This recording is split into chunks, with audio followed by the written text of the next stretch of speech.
पाठ 6 उपकार आगे बढ़ाओ। सागर ने अपनी संस्था नूतन निर्माण का उद्घाटन करने के लिए सुधीर के मामा सेठ त्रिभुवन दास जी को बुलाया है। सागर हाथों में माला लिए उनकी प्रतीक्षा कर रहा है। चारों तरफ लोगों की भीड़ है, पर वह 20 साल पुरानी यादों में खो गया। सागर, रुको रुको, कहाँ भागे जा रहे हो? सुधीर ने पुकारा। सागर तेज कदमों से चला जा रहा था। आज सुबह देर से नींद खुली थी, इसलिए उसे फैक्ट्री जाने में देर हो गई थी।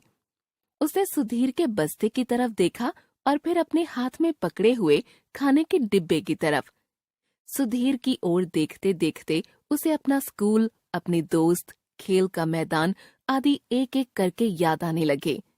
उन दोनों में गहरी दोस्ती थी। दोनों एक ही कक्षा में पढ़ते थे। उसे समझ नहीं आ रहा था कि वह क्या बात करे। क्यों रे सागर, स्कूल क्यों छोड़ दिया? क्या बात हो गई? सुधीर ने पूछा। इस प्रश्न ने सागर के दर्द को और बढ़ा दिया। उसने कहा, माँ ने छुड़ा दिया। क्यों? सुधीर ने पूछा। क्योंकि मुझे भी कुछ कमाना चाहिए, इसलिए स्कूल छोड़कर कारखाने में लगवा दिया। बहुत गलत किया। पिताजी कहते हैं बच्चों को इस उम्र में केवल पढ़ना चाहिए। बात बिल्कुल सच है। उसे भी स्कूल जाना अच्छा लगता था, पर क्या करे?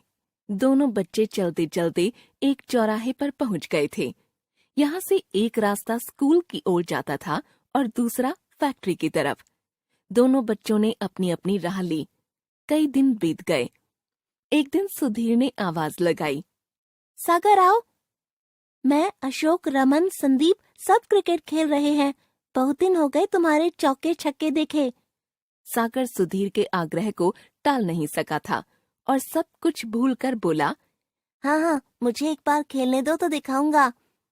सुधीर के नए दोस्त खिलखिलाकर हंस पड़े। हंसी हमेशा संक्रामक होती है। सागर और सुधीर भी हंसने लगे।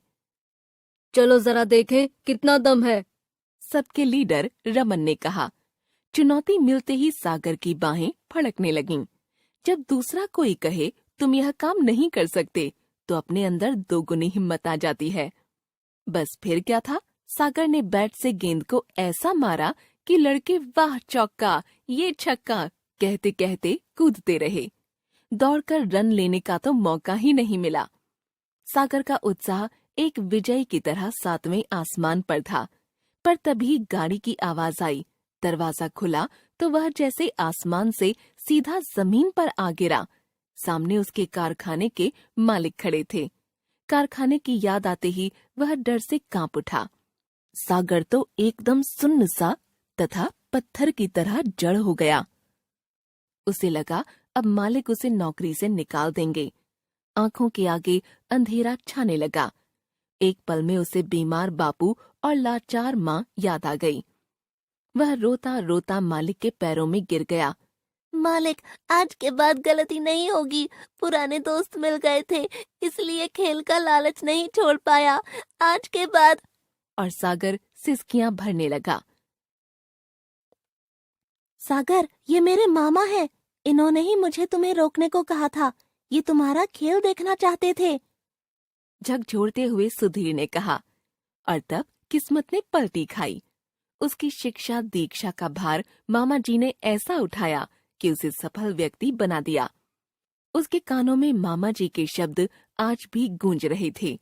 किसी जरूरतमंद की सहायता कर उसे आगे बढ़ाओ। सागर को आगे बढ़ाओ का मंत्र हाथ लग गया था। आज वह भी लाखों मजबूर बच्चों की सहायता कर रहा था। पर मामा जी का उपकार नहीं भूल पाया था। आज उसने उन्हें मुख्य अतिथि के रूप में नूतन निर्माण का उद्घाटन करने के लिए बुलाया था। इसका उद्देश्य उनका आभार प्रकट करना ही नहीं था, बल्कि एक बार फिर उनका मार्गदर्शन पाना भी था। आज 20 साल बाद संस्था के उद्घाटन के मौके पर सागर के सामने सब कुछ चलचित्र की तरह घूम गया। वह चौंक उठा। सुधीर आज फिर सागर सागर पुकार रहा था। मामा जी सामने थे। उन्होंने फीता काटा और तालियों की गड़गड़ाहट से पूरा वातावरण गूंज उठा। सागर की आंखें कृतज्ञता के आंसुओं से छलछला आई थीं।